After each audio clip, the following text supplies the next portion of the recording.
Assalamualaikum warahmatullahi wabarakatuh. Perkenalkan, saya Farhan Rusdan Arif dan di sini dalam tugas besar individu biologi saya akan membahas mengenai film Shin Godzilla. Ya. Sebelumnya eh, konten dari PPT ini ada 5, yaitu identitas film, sinopsis film, konsep secara fiksi, konsep secara non fiksi, dan referensinya. Kita masuk ke identitas film.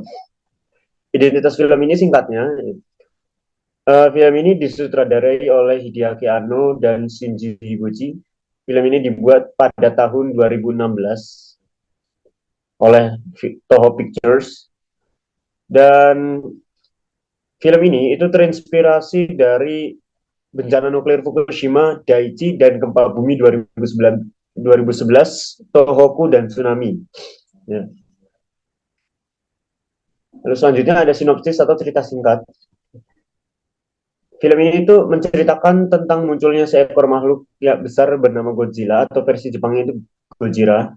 Dimulai dengan terjadinya kecelakaan bahan nuklir di Tokyo Aqua Bay Line yang pada akhirnya mempengaruhi makhluk sekitar yang pada akhirnya berhasil menciptakan entitas Godzilla.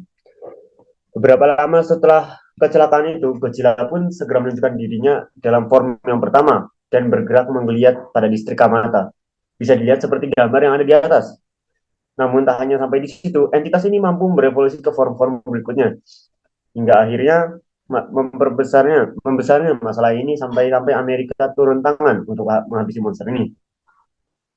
Namun karena terlalu kuat, misi Amerika pun gagal dan mereka berinisiatif untuk segera melakukan serangan bom nuklir atau bom atom.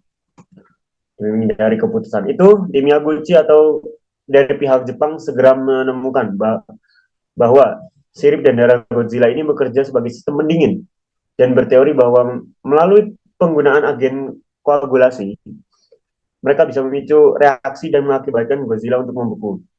Bisa dilihat seperti yang ada di gambar, itu adalah Godzilla yang membeku pada akhir cerita. Lalu kita masuk ke konsep biologi secara fiksi. Godzilla terjadi karena adanya campuran radiasi nuklir yang pada akhirnya mampu merubah gen atau RNA dan DNA suatu makhluk hidup yang pada akhirnya gen tersebut berubah untuk beradaptasi dan berhasil menciptakan dirinya sebagai entitas yang begitu kuat. Lalu konsep biologinya secara non-fiksi yaitu adalah kemungkinan suatu makhluk hidup untuk berubah seperti demikian itu tidaklah begitu besar. Hal ini bisa dilihat dari penelitian pada bencana reaktor Maret 2011 lalu di Fukushima itu sendiri.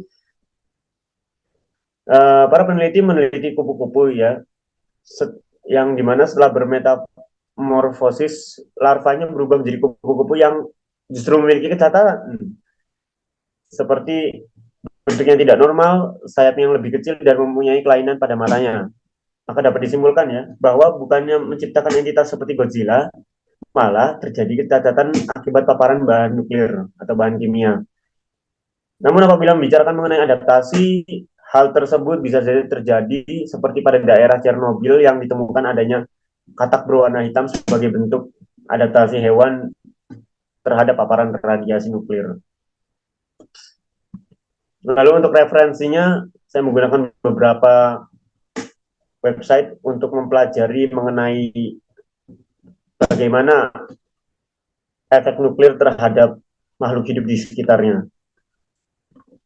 Sekian dari saya, kurang lebihnya mohon maaf. Terima kasih. Wassalamualaikum warahmatullahi wabarakatuh.